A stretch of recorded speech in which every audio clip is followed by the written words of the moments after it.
Hola, ¿qué tal? Los saludo con un gusto enorme. Yo soy Ethel Soriano. Gracias por acompañarme aquí en Bien y Saludable. Déjeme decirle que hoy tenemos un tema muy interesante. Vamos a hablar del piso pélvico, que muchas personas ni siquiera saben que existe y cómo se daña, cómo se debilita y todas las complicaciones que hay con esto. Y no sabes cómo te agradezco, doctor Hugo Cuellar, cirujano colorectal, que sé que estás en Japón, sé que te desmañané, son las 6 de la mañana ya, pero te agradezco enormemente haber tomado esta comunicación porque ustedes son todo un grupo, una asociación que déjenme decirles que acaban de tener en abril una reunión nacional muy importante y en octubre viene el Congreso Internacional de Piso Pélvico y demás, de ultrasonido de colon, recto y ano, que hay muchos problemas. Yo sé que suena difícil, te da pena hablar de esto cuando hay alguna alteración, pero es fundamental que sepas que hay solución. Así que bienvenido, querido Hugo. Hola, Tel, muchas gracias por la invitación, por este espacio tan importante. Y sí, efectivamente, como nos estabas comentando, las enfermedades del piso pélvico es una patología que afecta comúnmente a las mujeres. Dicen las estadísticas que aproximadamente entre el 50% de las mujeres tendrá algún episodio de incontinencia urinaria o algún tipo de prolapso de piso pélvico, especialmente del compartimento medio. Yo quisiera hacer esta introducción sobre la patología del piso pélvico porque es una enfermedad muy común que tiene muchos tabús y que a veces por pena o por Sí. falta de conocimiento de la enfermedad se posterga o se hace algo que se llama normalización. La paciente se acostumbra a vivir con ese tipo de patologías. De hecho, hace algún tipo de actitud que las normaliza, usan pantiprotectores, Ujú. utilizan cambio de ropa y eso hace que su calidad de vida se vaya mermando. La enfermedad de piso pélvico, para las personas que no entienden cómo está formado esta parte anatómica del cuerpo, pues para que haga una semblanza es como si fuera una hamaca. Es una hamaca que está sostenida por dos huesos, que sería en la parte de enfrente el pubis y en la parte de atrás el coxis. Esta hamaca tiene tres orificios, que son en la parte anterior, que es la uretra, en la parte media, que es la vagina, y en la Ujú. parte posterior, que es el recto.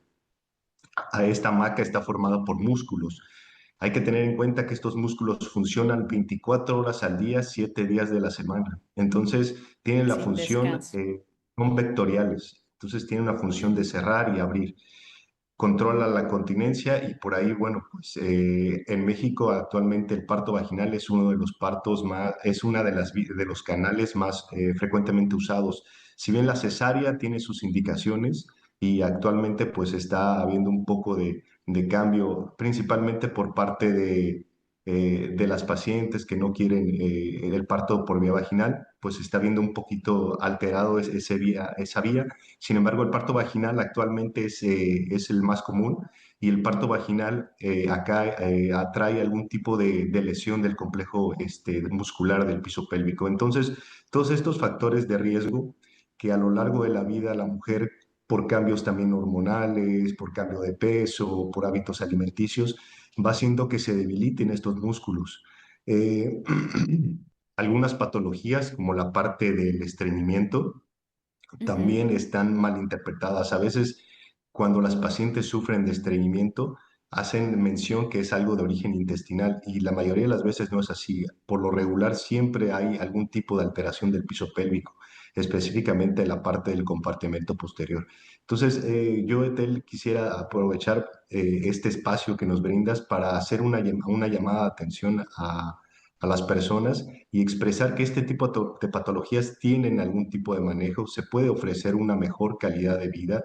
Estos síntomas que a lo mejor se normalizan a lo largo de la edad un poco más avanzada pueden tener algún tipo de resolución y se puede dar manejo. Que eso me parece fundamental y de verdad yo te agradezco, querido Hugo, y a todos los médicos que están involucrándose con la atención del piso pélvico. Como que se habla mucho de mujeres, tú te refieres mucho a las mujeres. Sé que también los hombres tienen algunas alteraciones. Y como bien dices, no nada más el piso pélvico es cuando hablamos de incontinencia, ya sea de urgencia, de esfuerzo, cuando te ríes y te haces, se te salen unas gotitas, ¿no? Por ejemplo, o cuando muchas corredoras que corren y tienen fugas. O no sé si también le pase a los hombres. Entiendo que la uretra, al ser más larga, que es pues, el tamaño del pene, como que es diferente la incontinencia que se puede ver alterada cuando hay alguna cirugía, por ejemplo, prostática, ¿no? Si Sí. hay alguna alteración de los nervios, o, bueno, pero normalmente dentro de las alteraciones de piso pélvico, las mujeres llevamos siempre como el número uno de pacientes. Sí, qué bueno que hablas sobre ese tema tan importante. Acabas de tocar algo que es trascendental. Con el advenimiento de las cirugías de mínima invasión, Sí, todo este auge que ha habido sobre el tratamiento del cáncer de próstata, sobre el tratamiento del cáncer de colon, el uso de radioterapia y quimioterapia, ha favorecido a que aparezcan este tipo de síntomas, principalmente en hombres, como bien dices. Hay un plexo, que es el plexo sacro, que da inervación a la parte de la musculatura del piso pélvico, de los órganos geniturinarios, que cuando se daña provoca este tipo de síntomas también en varones y que es muy común, que es algo que se llama síndrome de resección anterior baja posteriormente a este tipo de lesiones. Entonces, la incontinencia urinaria, la incontinencia fecal, el dolor pélvico crónico son también muy recurrentes en pacientes varones. Ahora, la parte de la cirugía bariátrica también afecta la parte del músculo epizopélvico. Cuando hay trastornos intestinales, cuando hay alteraciones de la motilidad o cuando hay switch de intercambio de gastrointestinal, también afecta el vaciamiento del piso pélvico y esto también favorece a que haya algún tipo de incontinencia principalmente fecal. fecal. Vean qué importante es entender esto y obviamente buscar la ayuda necesaria siempre con expertos. Que querido Hugo, de verdad no sabes qué gusto me da que podamos tener este enlace, tú en Japón y aquí en la Ciudad de México, pero que podamos informar a la gente para que tome mejores decisiones. Voy a una pausa, queridos amigos, y regresamos, no se vayan. Atrévete a disfrutar de su sabor y toda la versatilidad en todo tipo de platillos, desde ensaladas hasta postres. Come nueces pecanas.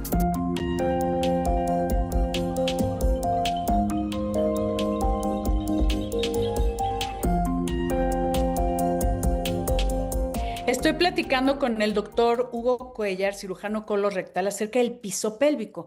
La gente dice, ¿dónde queda el piso pélvico, no? Y hay temas como incontinencia urinaria, incontinencia fecal. Ahorita platicando con el doctor Hugo Cuellar fuera del aire, también hay alteraciones como del medio, podría decir, del piso pélvico, hay anterior, medio y posterior, que es, pues, ¿cómo podríamos decirle a la gente dónde está el piso pélvico? Cuando no se quieren echar un gasecito, ¿cómo aprietan? O cuando no se quieren hacer pipí, aprietan. Eso es parte del piso pélvico. Sí, de hecho, posterior al parto vaginal, hay algún tipo, o se puede realizar salud de piso pélvico. Esto se refiere a los ejercicios de Kegel.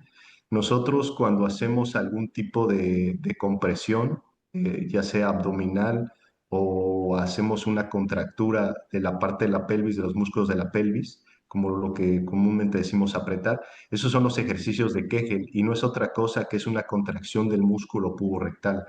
La parte del piso pélvico está formado por músculo estriado, es decir, músculo voluntario, no en su totalidad, pero la gran mayoría de la parte del piso pélvico está formado por este tipo de músculo. ¿A qué nos referimos con esto? Que es un músculo, como si te estuviera hablando del bíceps o estuviera hablando del tríceps, son músculos que reaccionan a un Al tipo de estímulo. fortalecimiento. Por eso de ahí la importancia de hacer un ejercicio de Kegel a edades tempranas, precisamente para nosotros poderle dar un tipo de soporte mejor a la parte del piso pélvico. Perdón que vuelva a repetir la misma premisa, pero el piso pélvico es como si fuera una hamaca. Yo creo que Sí, es la forma en que podemos traspolar este tipo de complejo estructural anatómico a un lenguaje más común. Es una sí, hamaca literal que está sostenida de los extremos y esta hamaca pues tiene efectos vectoriales. Se relaja, se contrae, a veces se contrae o se relaja de una parte más distinta a la que está, digamos, involucrada, pero siempre están entrelazados. Entonces, por lo regular, y esto es algo que lo platico mucho con los pacientes, Siempre que hay una debilidad o hay una alteración de alguno de los compartimentos, llamándose compartimento anterior hacia la parte de la vejiga, compartimento medio hacia la vagina y el útero y compartimento posterior hacia el ano y el recto, siempre se va a ver alterado por lo regular algún tipo de compartimento, ya sea eh, en contiguo o si no en la en la parte posterior o en la parte anterior. Entonces, las pacientes que tienen, por ejemplo, pesadez o que dicen, tengo un poco de prolapso, siento que cada vez que tengo que pujar, tengo que apretar la parte de abajo del piso pélvico para poder evacuar, o tengo que usar algún tipo de pesario. Por lo regular, siempre hay estructuras que están concomitantes, hablando de una lesión, y que tienen Sí. síntomas asociados. Entonces, a veces el dolor, el vaginismo también es otro síntoma muy asociado a este tipo de patologías. Las pacientes que tienen dispareunia, ¿qué es la dispareunia? Que es el dolor En durante la relaciones. relación. Esto también está muy relacionado con la salud del piso pélvico. Entonces son como especie de tabús que no se manejan mucho. Ahora que le comentamos y de manera muy acertada, Etel hablaba sobre lo que es la incontinencia en varones. En varones también esa parte del plexo sacro afecta lo que es la parte de la eyaculación, de la erección. Entonces también provoca incontinencia, perdón, también provoca disfunción sexual. Sí. Actualmente ya hay terapias que están dirigidas a esta parte de la continencia. Actualmente se utiliza algo que se llama neuromodulación sacra, que es colocar un dispositivo que es de mínima invasión, se coloca a nivel de la región de las raíces sacras y da un tipo de estimulación que ayuda a que tengan una mejor continencia, una mejor, digamos, salud Erección. sexual y también de Ujú. la parte del compartimento posterior que tengan, se ha visto mejorías en la parte de la incontinencia fecal y también del estreñimiento. Que aquí muy bien mencionaste, Hugo, y yo creo que es donde debemos de hacer un énfasis, que la gente no se acostumbre, que no piensen que es normal por la edad tener fugas de orina, tener incontinencia fecal en muchos casos. Imagínense nada más, ¿no? Cuando no puedes retener pues las heces o muchos, esta sensación de que vas al baño y sientes que se te sale todo, ¿no? Por ahí. O sea, yo creo que ponerlo en palabras claras. No es normal y es importante buscar ayuda. Estos músculos, como bien lo mencionaste, se pueden fortalecer, hacer músculos estriados. Hay que ver por qué están dañados, si hay una fibra nerviosa, si es por debilidad, pero eso necesitamos especialistas como tú y como todo el equipo que también representas, que me parece fundamental. Que yo te preguntaba, ¿cuántos hay en México? ¿Por qué no se habla más de esto? Porque lo voy a decir, cirujanos colorectales y demás, pues sí hemos escuchado, ¿no? Mucho, que gastroenterólogos, cirujanos gastroenterólogos o cirujanos especialistas en colon y recto, pero no como que le dan esta, pues, fuerza a todas las alteraciones del piso pélvico. Incontinencia es, podríamos decir, la más común, pero también el estreñimiento, como bien lo mencionaste. Sí, creo que hablas de un tema muy importante. Las unidades funcionales, creo que en México no hay mucha cultura, inclusive No, entre nosotros, en los profesionales de la salud. Creo que es un tema que no se ha tomado con la relevancia que implica. Si bien hablamos de patologías que podrían ser un poco más agresivas o que afectan a la población también, como podría ser el cáncer. En el cáncer, te hago sí, un paréntesis, hay unidades funcionales o multidisciplinarias en donde interactúan de manera sinérgica el cirujano, interactúa el patólogo, interactúa el oncólogo médico, el radioterapeuta, el de imagen, inclusive un psicólogo. Y en la parte del piso pélvico, que también es una constelación de enfermedades, hay como de manera aislada, cada quien ve un compartimento, el sí, urólogo ve a veces el compartimento anterior, el ginecólogo ve el compartimento medio, el coloproctólogo ve el compartimento posterior, posterior. pero de esta manera y lo que se guía, bueno, lo que se norma a nivel internacional son las unidades funcionales para la atención complementaria del piso pélvico. De manera general no se puede, un solo especialista no puede ver todas las patologías del piso pélvico. Nos tenemos Sí. que ayudar de coespecialistas o de especialistas asociados a algún otro tipo de compartimento para poder brindar una mejor atención a las pacientes. Como bien te comentaba, después de los traumas obstétricos, principalmente de estas pacientes que tienen desgarros Partos. durante el Sí. parto vaginal o que tienen alguna laceración o que se utiliza algún tipo de instrumentación durante el parto, quedan con algún tipo de lesión. Entonces el fisioterapeuta ahí es donde puede tomar acción principalmente en estadios tempranos para hacer una higiene del piso pélvico, para orientar a la paciente. También se debe, algo que también está muy olvidado y que ha tenido mucho reauge en congresos internacionales, es la evaluación del complejo esfintérico después del trauma obstétrico. Es algo que no se, esto es un concepto nuevo que sí me gustaría transmitir Por a las favor. pacientes que ven este tipo de programa, es que después del parto vaginal se pierde completamente el seguimiento médico. Nace el bebé, nace bien, se va a casa, la paciente a lo mejor tuvo un desgarro, le hicieron una episiotomía, le repararon, cicatrizó y todo vuelve a la normalidad. Y esto no es así. A veces quedan lesiones internas que aparentemente, como es una paciente joven, sana, en un piso pélvico fuerte, no tiene ningún tipo de síntomas, pero los síntomas van a empezar a partir de una edad, pues no tan avanzada, hablamos de unos 40, 50 años, entonces empiezan ya con los síntomas y ya ahí en las guías internacionales dice que se debe de hacer un ultrasonido, que es una herramienta muy importante que nosotros tenemos en la práctica clínica diaria para poder hacer un mapeo de los músculos del piso pélvico, para poder hacer una visualización de las estructuras internas, monitorizar este tipo de pacientes. Si la paciente ya tiene un desgarro del piso pélvico, una lesión del complejo esfintérico, se le debe dar seguimiento y orientación. Que eso es lo más importante. Es un ultrasonido muy diferente donde se buscan las estructuras dañadas. Y es importante que ustedes sepan en todo el país donde nos ven y nos escuchan que hay un tratamiento, hay un equipo que lo puede tratar y no se debe de acostumbrar a estar mal. Vamos a una pausa y volvemos. Grupo Camino Real. Aquí vibra México.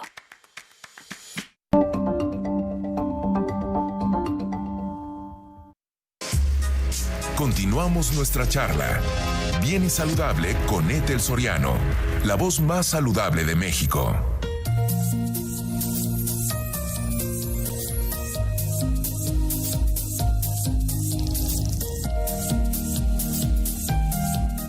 Estoy platicando con el doctor Hugo Cuellar, él es cirujano colorectal, pero forma parte de un manejo funcional de lo que es el piso pélvico, cosa que aplaudo, querido Hugo. No conozco a muchos médicos como tu equipo, que sé que se prepararon algunos en el Instituto Nacional de Perinatología, que es muy, muy reconocido y que se debe manejar de forma multidisciplinaria e integral. Y así que por favor busquen ayuda, que ahorita vamos a decir tus datos, querido Hugo, para la gente que tenga dudas. Ahora, hablar del estreñimiento suena muy común, de toma más agua, toma más fibra, pero puede ser otras causas. Sí, creo que hablas sobre un tema muy complejo y muy popular, que es la parte del estreñimiento. Todos en algún momento hemos sufrido de estreñimiento, pero hay diferentes tipos de estreñimiento. Comentábamos detrás de la escena, detrás En cámaras. de esta parte de cámaras, que hay un tipo de estreñimiento funcional, hay un tipo de estreñimiento de tránsito lento, cuando a veces la motilidad es retrasada o no es adecuada. Y hay otro tipo de estreñimiento que es de tracto de salida o de obstrucción defecatoria, que comprende toda esta parte del piso pélvico. Entonces, cuando nosotros hablamos de estreñimiento, principalmente en el ámbito, digamos, popular, siempre llamamos Sí. estreñimiento el hecho de no poder evacuar, pero ya hay criterios que norman la parte del estreñimiento, porque cada persona es diferente. No todos los estreñimientos encajan en una sola ecuación. A veces, cuando nosotros hablamos de estreñimiento, pudiera ser un estreñimiento funcional, es que me distiendo, doctor, tengo muchos gases, como esto y me estriño. Podemos tener una semblanza que puede ser algo funcional. Doctores que como y tardo hasta 3, 4 días en evacuar, me distiendo demasiado. Podemos hablar ya de algo de trastorno de motilidad o en la parte de obstrucción defecatoria cuando doctor, me cuesta demasiado, tengo que digitalizarme, tengo que apretar, tengo que adoptar posiciones para poder evacuar. Eso ya nos habla de un tracto de salida defectuoso de la parte final del tracto gastrointestinal. Entonces, la parte del estreñimiento es un tema apasionante que une a diferentes también especialidades. Yo creo que no solamente, quiero que también se lleve a la casa este comentario de que no Sí, solamente el médico o un solo especialista puede ver toda la parte del piso pélvico.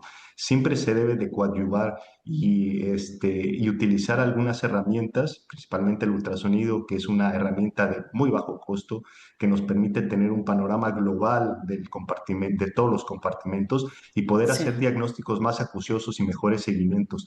Y en base a eso nosotros tenemos una sociedad internacional que es la Sociedad Mexicana de Cirujanos de Recto Coloniano, y nosotros llevamos de manera anual un congreso internacional en donde se reúnen pues los principales líderes de opinión de todo el mundo. En esta ocasión vamos a tener este evento en Ensenada del 29 de septiembre al 2 de octubre, en donde van a estar participando diferentes especialistas, líderes de opinión en diferentes campos de la parte de la coloproctología, porque hablamos de piso pélvico, pero la coloproctología es una especialidad versátil, multifacética, que vemos enfermedad inflamatoria, que vemos proctología, que vemos cáncer, que vemos patología todo. como enfermedad diverticular. Entonces, toda esta red compleja, patologías que involucran la coloproctología, es lo que vamos a plasmar ahora en el Congreso.